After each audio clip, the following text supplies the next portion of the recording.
السلام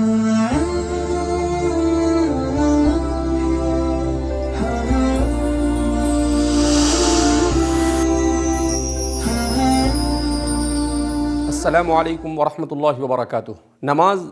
دین کا اہم ترین رکن ہے، مگر دنیا کی گہمہ گہمی میں ہم نے نماز کو کما حقہ پڑھنا چھوڑ دیا۔ نماز کے سلسلے میں نبی کریم صلی اللہ علیہ وسلم سے بے شمار جہاں پر ثواب کی احادیث منقول ہے، وہیں پر نماز کو صحیح انداز میں اور صحیح طریقے سے نہ پڑھنے پر بڑی وعیدیں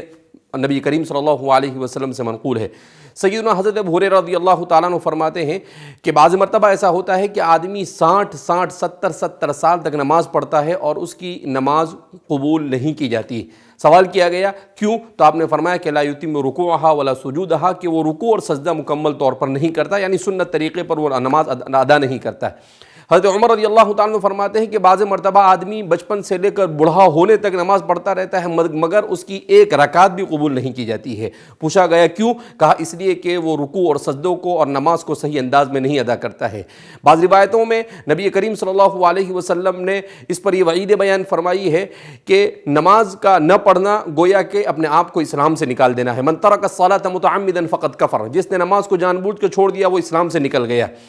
تو نبی کریم صلی اللہ علیہ وسلم نے یہ بھی فرمایا کہ صلو کما رأیتمونی اصلی، کہ تم نماز ایسے ہی پڑھو جیسا کہ مجھے نماز پڑھتے ہوئے دیکھو۔ تو نبی کریم صلی اللہ علیہ وسلم کے نماز کے طریقے کو حضرات صحابہ کرام رضوان اللہ تعالیٰ عنہم اجمعین دیکھتے تھے اور اسی کے مطابق نماز ادا کیا کرتے تھے۔ تو اس لیے ہم انہی احادیث کو سامنے رکھ کر یہ کوشش کرنے جا رہے ہیں کہ جیسے ہم نے اس سے پہلے نماز کے پروگرام کو تفصیل کے ساتھ بیان کیا تھا، اب اس وقت مختصر انداز میں ہم نماز کے طریقے کو بیان کرنے جا رہے ہیں تاکہ ہمارا ہر مسلمان نماز کو سنت طریقے کے مطابق ادا کرنے کا عادی بن جائے۔ جب ہم نماز سنت طریقے کے بعد ادا کرنے پر عادی ہو جائیں گے تو اللہ کا وعدہ ہے ان الصلاۃ تنہی عن الفحشاء والمنکر، کہ نماز بے حیائی سے اور برائیوں سے روکتی ہے۔ تو وہی نماز بے حیائی اور برائی سے روکتی ہے جس کو خشوع اور خضوع کے ساتھ پڑھا جاوے، جس کو سمجھ کر پڑھا جاوے، جس کو نبی کریم صلی اللہ علیہ وسلم کے بیان کردہ طریقے کے مطابق پڑھا جاوے۔ تو آئیے ہم جانتے ہیں کہ نماز کو سنت کے مطابق کیسے پڑھا جائے۔ سب سے پہلے جب ہم نماز شروع کریں گے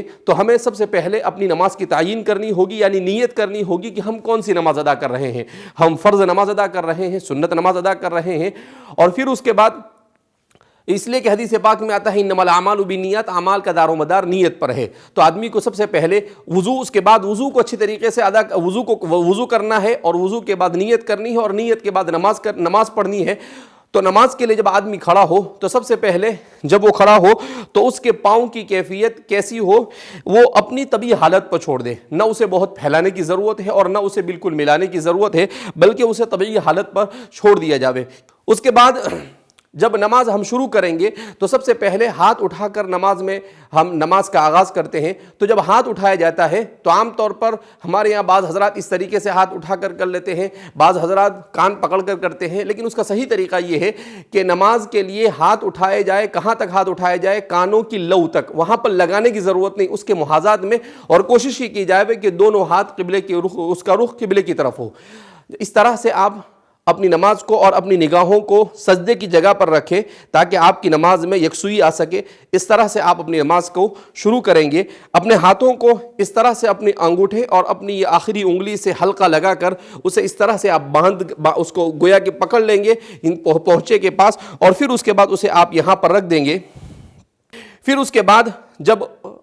اس میں دعا پڑھی جاتی ہے سبحانک اللہم وبحمدک وتبارک اسمک وتعالی جدک ولا الہ غیرک، جس آدمی نماز کا آغاز کر رہا ہے تو نماز کا اس کو معنی بھی معلوم ہونے چاہیے۔ جیسے اللہ اکبر کہا تو اس کے معنی اللہ سب سے بڑا ہے، اس لیے کہ انسان کے ذہن میں یہ ہے کہ بڑی چیز کی عبادت کی جاوے تو اللہ سب سے بڑا ہے، اللہ اکبر من کل شیء، یعنی دنیا میں کوئی چیز ظاہری معنوی ہر اعتبار سے اگر کوئی بڑی چیز ہو سکتی ہے، بڑی ہستی ہو سکتی ہے تو وہ صرف اللہ ہے۔ تو اس تصور کے ساتھ آدمی اللہ اکبر کہے۔ پھر اس کے بعد جب ثنا پڑھے تو اس وقت بھی آدمی پڑھے سبحانک اللہم، اے اللہ تیری ذات پاک ہے، وتبارک اسمک، تیرے اسما بڑے بابرکت ہے، وتعالی جدک، اور تیری شان بڑی بلند اور بڑی عالی ہے، وَتَعَالَى جَدُّكَ وَلَا إِلَٰهَ غَيْرُكَ، اور تیرے علاوہ کوئی عبادت کے لائق نہیں ہے۔ تو گویا مکمل توحید کا درس دیا گیا ہے۔ جب نماز آدمی شروع کرے تو اس کے ذہن و دماغ کے اندر میں توحید کا تصور آنا چاہیے کہ ایک اللہ کے علاوہ کوئی عبادت کے لائق ہو سکتا نہیں ہے۔ اور پھر اس کے بعد وہ سورہ فاتحہ کو شروع کرے گا تو اس وقت بھی وہ کوشش کرے سورہ فاتحہ کو ہم لوگ اس کو سمجھنے کی کوشش کریں کہ اللہ اس صورت میں کیا کہنا چاہتے ہیں۔ پورے قرآن کا خلاصہ، پوری جتنی شریعتیں دنیا میں نازل ہوئی ان تمام شریعتوں کا خلاصہ اس صورت میں بیان کیا گیا ہے، مگر افسوس کہ ہم اس کو سمجھنے کی کوشش نہیں کرتے ہیں۔ انشاءاللہ ہم ایسا پروگرام پیش کرنے کی کوشش کریں گے جس میں نماز میں پڑھی جانے والی تمام صورتوں کو سمجھایا جائے گا۔ پھر اس کے بعد اس میں ضم صورت پڑھی جائے گی، یعنی جو بھی صورت آپ کے لیے سہولت کے ساتھ ہو اس صورت کو پڑھیں گے، اور پھر اس کے بعد آپ رکوع میں جائیں گے۔ تو رکوع میں جانے کا طریقہ یہ ہے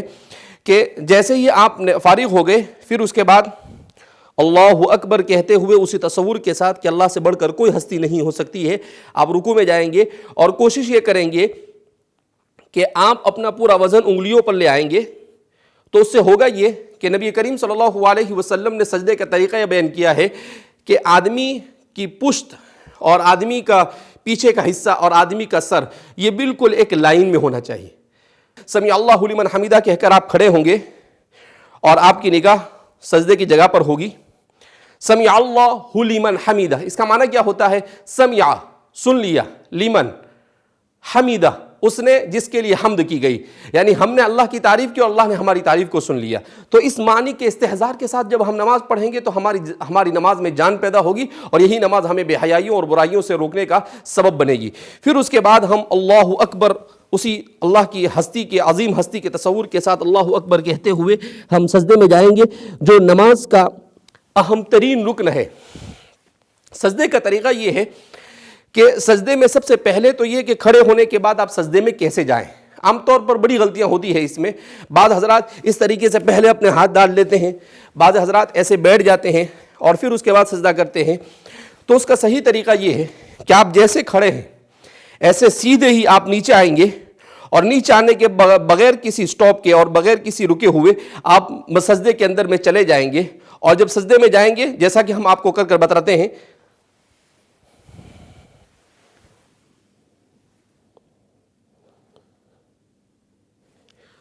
سجدے میں عام طور پر غلطیاں یہ ہوتی ہے کہ بعض حضرات اس طریقے سے اپنے ہاتھوں کو رکھتے ہیں، یہ نبی کریم صلی اللہ علیہ وسلم نے اسے مکروہ کہا ہے، یعنی یہ عمل پسند نہیں کیا گیا۔ اسی طریقے سے بعض حضرات اپنے ہاتھوں کو اس طرح بچھا دیتے ہیں، تو اس عمل کو بھی پسند نہیں کیا گیا ہے۔ تو سجدہ کیسے کیا جاوے کہ اپنے دونوں کوہنیاں یہ آپ کے گھٹنوں سے دور ہونی چاہیے، اور آپ کے یہ جو حصہ ہے ہاتھ کا، یہ دونوں ہاتھ کا حصہ یہ زمین سے اٹھا ہوا ہونا چاہیے، اور آپ کی پیشانی اور آپ کی ناک یہ زمین پر ٹکی ہوئی ہونی چاہیے۔ اس طرح سے جب آپ سجدہ کریں گے تو یہ سنت کے مطابق سجدہ ہوگا۔ ام المؤمنین عائشہ صدیقہ رضی اللہ تعالیٰ عنہ فرماتی ہے کہ آپ سجدہ کرتے تھے تو اتنی جگہ ہوتی تھی کہ ایک بکری کا چھوٹا سا بچہ وہاں سے گزر سکتا ہے۔ تو اسی انداز میں ہم سجدہ کرنے کی کوشش کریں، تھوڑا سا ہم فاصلہ رکھیں گے اور اپنی پیشانی، اور اس کو اس لیے کہا جاتا ہے، فقہاء نے لکھا ہے کہ اگر ہماری ناک اور پیشانی دونوں میں سے کوئی ایک چیز اگر سجدے میں نہیں رہتی ہے اور ہمارے پاؤں بھی اٹھ جاتے ہیں تو اس صورت میں ہماری نماز فاسد ہو جاتی ہے، نماز صحیح ہو سکتی نہیں ہے۔ اس لیے حدیث میں آتا ہے کہ بندہ جب سجدے میں ہوتا ہے تو گویا کہ اس کا سر اللہ کی گود میں ہوتا ہے۔ سب سے زیادہ بندہ اللہ کے قریب اس وقت ہوتا ہے جب وہ سجدے میں ہوتا ہے۔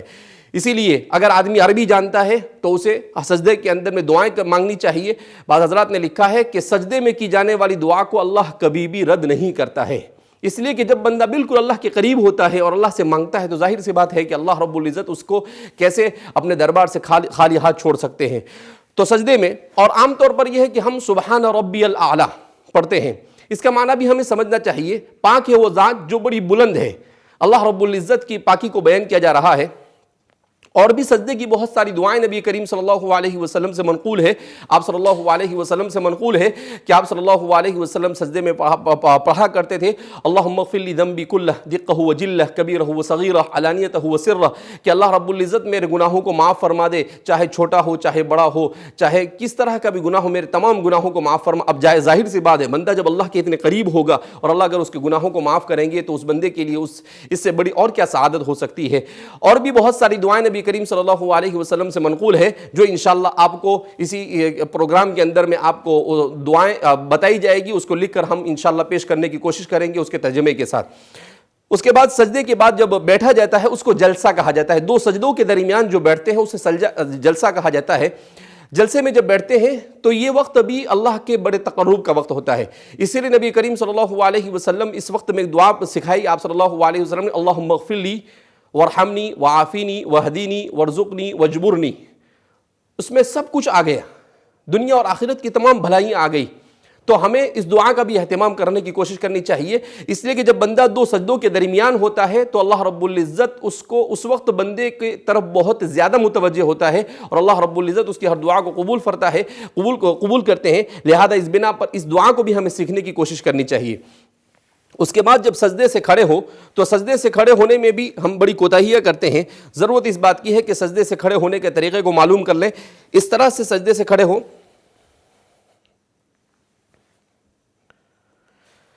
بہت سارے لوگ جب سجدے سے کھڑے ہوتے ہیں تو بعض مرتبہ ہاتھ سے سہارا لیتے ہیں۔ ٹھیک ہے، اگر آدمی بڑی عمر کا ہے، اسے کوئی تکلیف ہے، کوئی عذر ہے تو وہ کر سکتا ہے، لیکن جن کو کوئی عذر نہیں ہے انہیں تو سجدے سے سیدھا اسی طریقے سے کھڑے ہو جانا ہے۔ اسی لیے فرماتے ہیں کہ سنت طریقے کے مطابق اگر آدمی نماز پڑھتا ہے تو بے شمار ہڈی کی بیماریوں سے بھی اللہ اس کی حفاظت فرماتے ہیں، بے شمار خون کی بیماریوں سے بھی اللہ اس کی حفاظت فرماتے ہیں۔ آج کی سائنس نے ان تمام چیزوں کو تسلیم کیا ہے، تو دنیا آخرت کا ثواب تو ملنا ہی ہے، دنیا کی بھلائیاں اور سعادتیں بھی ملنی ہی ہیں، اور اسی کے ساتھ ساتھ اللہ رب العزت نماز کی اس برکت سے ہمیں صحت کی بھی بہت ساری نعمتوں سے مالامال اللہ رب العزت مالامال کریں گے اگر ہم نے سنت طریقے کے مطابق نماز پڑھی۔ تو اس طرح سے جب سجدے سے کھڑے ہو تو بالکل سیدھے کھڑے ہو جاوے، اور پھر اس کے بعد جب ہم قاعدے میں بیٹھتے ہیں تو ہمیں اپنا ہاتھ بعض مرتبہ بعض لوگ یہاں پر رکھتے ہیں، بعض یہاں رکھتے ہیں، اسے اس کی حالت پر درمیان میں چھوڑ دیا جاوے، اور اس طرح سے کیا جاوے کہ اشہد ان لا الہ کے وقت انگلی کو اٹھائے۔ بعض مرتبہ ایسا ہوتا ہے کہ بعض لوگ بہت اوپر اٹھا لیتے ہیں، بعض لوگ بالکل کم اٹھاتے ہیں، تو اس کا صحیح طریقہ یہ ہے کہ اتنی اٹھائی جاوے کہ جتنا قبلے کی طرف اس کا رخ ہو سکے۔ قائد اخیرہ میں جب ہم بیٹھتے ہیں تو تحیات پڑھی جاتی ہے، درود شریف پڑھا جاتا ہے، اس کے بعد دعا پڑھی جاتی ہے۔ اس کے سلسلے میں احادیث میں آتا ہے کہ جو دعا اس وقت کی جاتی ہے اس کو بھی اللہ رب العزت قبول کرتے ہیں، لہذا آدمی کم سے کم ربنا آتنا فی الدنیا حسنہ وفی الآخرۃ حسنہ پڑھے، اور اپنا دنیا کا جو بھی مقصد ہے اس کا تصور بھی کرے، تو انشاءاللہ امید کی جاتی ہے کہ اللہ رب العزت اس تمام تمناؤں کو پورا فرمائیں گے۔ اس کے بعد جب سلام پھیرا جاتا ہے تو عام طور پر ہم کوتاہی کرتے ہیں کہ بعض حضرات اس طرح سے سلام پھیرتے ہیں، پوری دنیا کو دیکھتے رہتے ہیں۔ ضرورت اس بات کی ہے کہ سلام جب پھیرا جائے تو ہم اپنی نگاہوں کو اپنے کاندھوں پر رکھیں اور اس طریقے سے سلام پھیریں، السلام علیکم ورحمۃ اللہ۔ اس کا مطلب ہوتا ہے سلامتی ہو میرے ان تمام بھائیوں کی طرف جو میرے اس جانب ہے، اور ان فرشتوں کی طرف جو اس جانب ہے، السلام علیکم ورحمۃ اللہ۔ اس کا مطلب یہاں پر بھی تو اس طرح سے نماز کے وقت کوشش یہ ہونی چاہیے کہ آدمی نماز پڑھتے وقت اپنی نگاہوں کی بھی اچھی طرح سے حفاظت کرے، اپنی نگاہوں کو جہاں پر رکھنا ہے وہیں پر رکھے۔ دعا میں بھی یہ ہوتا ہے کہ ہمارے یہاں پر عام طور پر جب دعا کرتے ہیں تو دعا میں بعض حضرات اس طرح سے اپنے منہ کو چھپا دیتے ہیں، بعض حضرات دعا میں، لیکن اس کا صحیح طریقہ یہ ہے کہ اپنے ہاتھ کو سینے کے سامنے رکھا جاوے اور اس طرح سے کھلا رکھا جاوے اور اللہ رب العزت سے مانگا جاوے، اور نماز کے بعد جو دعا کی جاتی ہے اللہ رب العزت ان دعاؤں کو قبول کرتے ہیں۔ نماز کے بعد بہت سارے اذکار ہیں، تسبیحات کا پڑھنا، جس کی بھی بڑی فضیلتیں وارد ہوئی ہے۔ بہرحال ہم نے یہ کوشش کی ہے کہ مختصر وقت میں نماز کے جامع طریقے کو آپ حضرات کے سامنے بیان کیا جاوے۔ امید کی جاتی ہے کہ آپ حضرات اس کی طرف توجہ دیں گے اور رمضان مبارک کے اس مقدس مہینے میں اسی انداز میں نماز کو پڑھنے کی کوشش کریں گے۔ اگر آپ کو اس سلسلے میں کوئی سوال بھی کرنا ہو تو آپ سوال کر سکتے ہیں، انشاءاللہ آپ کو سنت کے مطابق نماز پڑھنے کے سلسلے میں جتنا بھی تعاون ہو سکتا ہے ہم انشاءاللہ کرنے کے لیے تیار ہیں۔ اللہ رب العزت ہمیں نبی کریم صلی اللہ علیہ وسلم کی سنت کے مطابق نماز کا اہتمام کرنے کی اور نماز پڑھنے کی توفیق مرحمت فرمائے، اور دنیا اور آخرت کی سعادتوں سے ہم سب کو اللہ بہرور فرمائے۔ والسلام علیکم ورحمۃ اللہ وبرکاتہ۔